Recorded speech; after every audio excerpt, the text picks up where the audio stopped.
Alrighty, folks, welcome back to Technical Knockout, the MMA podcast.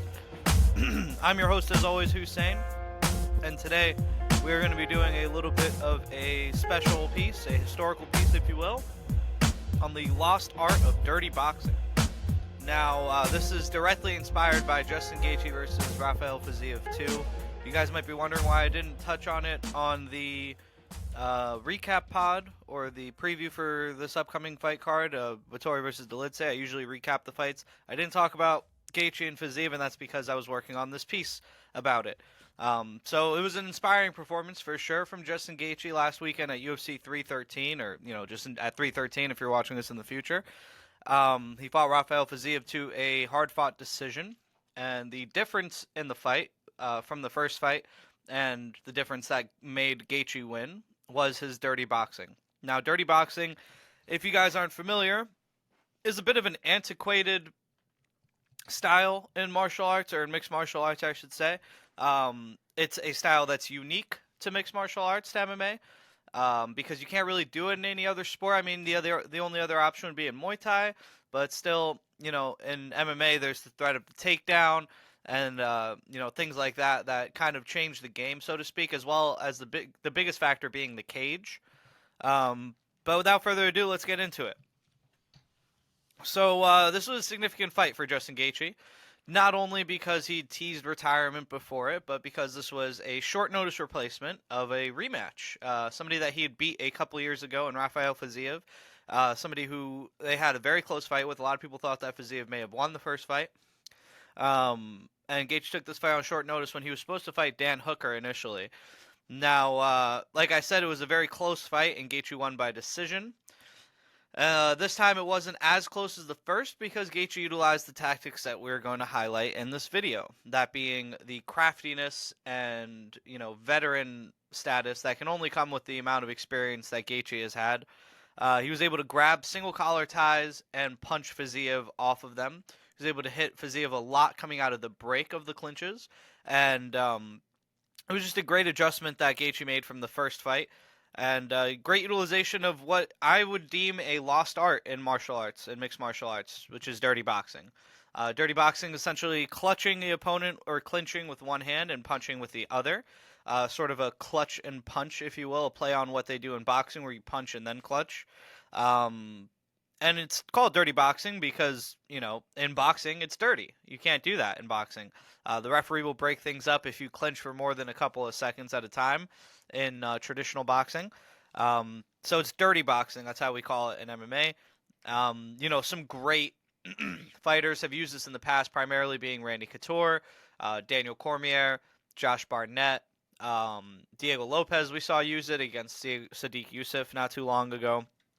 Clinch striking in general is a pretty underutilized aspect of MMA as it stands today. In my opinion, there's a couple of fighters, guys like Islam Makhachev, who are really good at using that clinch and whipping their opponent around with the double collar tie and landing knees to the body and things like that. A very prominent example would be Demetrius Johnson back when he defended his title against Henry Cejudo the first time. He was able to utilize that Muay Thai plum. Anderson Silva as well used the Muay Thai plum a lot against Rich Franklin specifically. But that being said, that style of clinch striking is very different than the one that we're talking about today, which is dirty boxing. That style of clinch striking, I would say, is more akin to Muay Thai. Guys like Makhachev, like I said, Anderson Silva, etc., etc. But it's very rare that you find people use that single collar tie and dirty boxing approach that we saw Gaethje use this last weekend against Rafael Fiziev. The most famous example of the single collar tie would be Yoshihiro Takayama versus Don Fry, the fight where they both grab each other by the neck and just start beating the piss out of each other over and over. It's really insane to watch, and kind of highlights the drawbacks and positives of dirty boxing or single collar tie fighting in general. Primarily being that you really can't defend yourself if you're doing that. But Gaethje was able to use the single collar tie as well as head movement and, building off of what he's done so far in the fight to really stick it to Rafael Fiziev and utilize the dirty boxing in a way we haven't really seen been done in MMA, at least not in a long time. So let's take a closer look at Justin Gaethje's use of the dirty boxing in this fight. Um, First off, Gaethje is definitely known for his leg kicks and his leg kicks in the clinch as well. But in this fight, he was able to use that clinch to open up his punching. The lightweight, everybody knows him as the highlight, grabbed Rafael with his left hand and would fire a right hook over the top as they'd exit the clinch. He used this to stamp the end of a combo and allowed him to go first and third in the exchanges, which is a classic boxing methodology and approach. If you guys aren't familiar, the idea of being first and third is that you throw the first punch to draw out your opponent's counter punch, and then you counter their counter, essentially. So a classic example would be to jab, pull back, and then throw the right hand. Seeing that they would come back after your jab, try to time a counter off of your jab, and then you capitalize their counter, essentially. So this is a way that really, kind of puts a stamp in the judge's mind because you started the exchange and you ended the exchange. Maybe you got hit in the middle there, but more often than not, if you land 2-1, you win that exchange. And, psychologically speaking, people are more prescient to remember what happens first and what happens last. For example, if you do any of those like memory games or anything like that, if you've ever seen any of these kind of like memory tests, you tell people like 10 things, I don't know, like, random fruits and colors or whatever, and then you have to have them remember it. It's more likely that they'll remember the first thing they heard and the last thing they heard. It's those middle things that kind of get a little shifty. I'm not going to say that this directly translates to judging mixed martial arts or boxing, and for that matter, but I think it's something to think about. Going first and third really puts the visual in the judge's head that you won that exchange. So Gaethje was able to use that a lot in this fight. He would, throw a jab or a left hook and grab the collar tie and then throw the right hand on the exit after Fiziev threw something. After a while, Fiziev got privy to this and he ducked underneath what would have been the right hand over the top.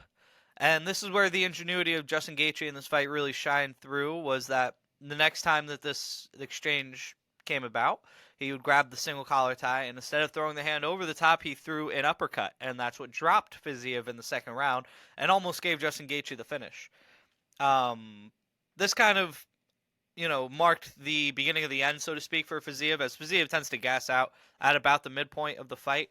And that knockdown happened at about the midpoint of the fight. So it was a beautiful adjustment off of what Gaethje had been succeeding with so far and off of what Fiziev had been defending or trying to defend from Gaethje in response. So really beautiful adjustment here and a great example of Justin Gaethje's craftiness and, tactics that really only a veteran of his status would be able to utilize in MMA. I won him the fight.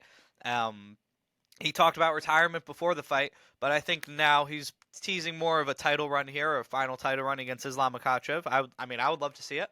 But let's look at some other great examples of dirty boxing in MMA. And perhaps my favorite example of dirty boxing and clinch fighting in MMA history, maybe the best example of such, would be Josh Barnett versus Roy Nelson. This was a masterclass in clinch striking in general, but particularly for the dirty boxing.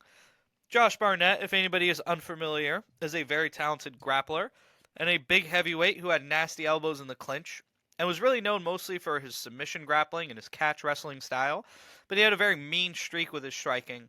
I wouldn't equate him in terms of combination work or speed to Petr Yan, but they certainly had a very similar ferocity in their striking attacks.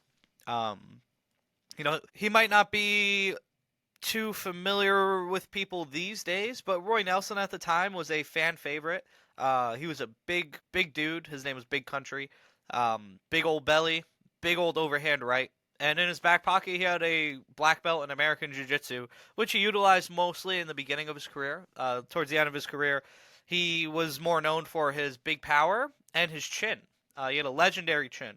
And that chin, although it took him very far, it also got him into a lot of trouble, especially in this fight with Josh Barnett. That chin was put to the test over and over, as well as his endurance and any other natural skill that Roy Nelson may have had or that you may utilize in MMA. Josh Barnett put all of those to the test with beautiful dirty boxing in this fight. He was able to post on Roy Nelson's neck with his elbow and land knees to the body. He was able to clinch up with an overhook or an underhook on one side and punch the face of Nelson with the other side. He used a lot of wrist control in this fight. That was really beautiful. He would use the post on the neck and land uppercuts, a la Tim Bosch versus Yushin Okami. And just, a litany of different examples of great clinch strikes in this fight that you will see highlighted here.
Another great example of dirty boxing in MMA history is Randy Couture, perhaps the godfather of dirty boxing, if you will. If Mark Coleman is the godfather of ground and pound, Randy Couture is the godfather of dirty boxing and essentially clinch boxing.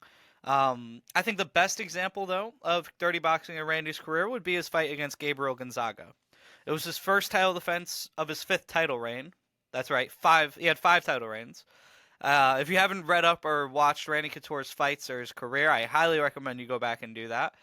But Randy broke Gonzaga in this fight. Gonzaga was coming into this fight, I believe he was 2-0 in the UFC or something like that. He had a couple of wins where he knocked out Mirko Cro Cop with a head kick. So, the hype was all on Gonzaga coming in here. And Randy Couture really took the life out of him in this fight. And he did it with the slick strikes in the clinch. He had a really mean pressure that kind of just pushed Gabriel to the brink. He would jab his way into the clinches, push Gonzaga to the cage, and that's where he would land the uppercuts, hooks, elbows, and straights on the exits of the clinch. At about the midway point of the first round, Randy had smashed Gonzaga's nose with a huge takedown, actually. His own knee kind of crushed his face in the takedown, and it broke Gonzaga's nose. And at that point, it just got worse and worse and worse for the challenger. Randy poured it on for the rest of the fight and finished Gabriel in the 3rd round with some ground and pound. As I said, Randy was the originator of dirty boxing in MMA, and this is one of the best examples of a fight, I think, that solidifies that claim.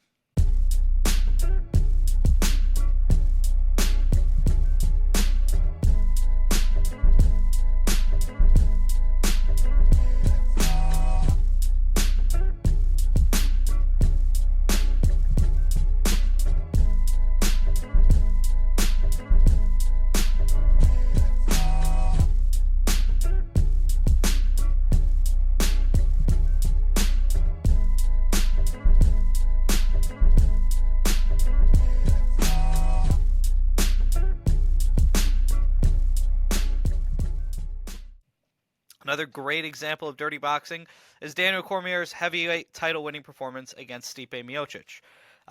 Cormier came in as the underdog and delivered a first-round knockout that really cemented his legacy as an all-time great.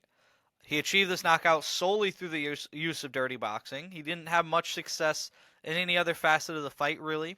Miocic was landing a lot of jabs and straights on the outside and keeping Cormier at range, doing a great job of utilizing that length that he had, and kind of stifling the challenger in Daniel Cormier.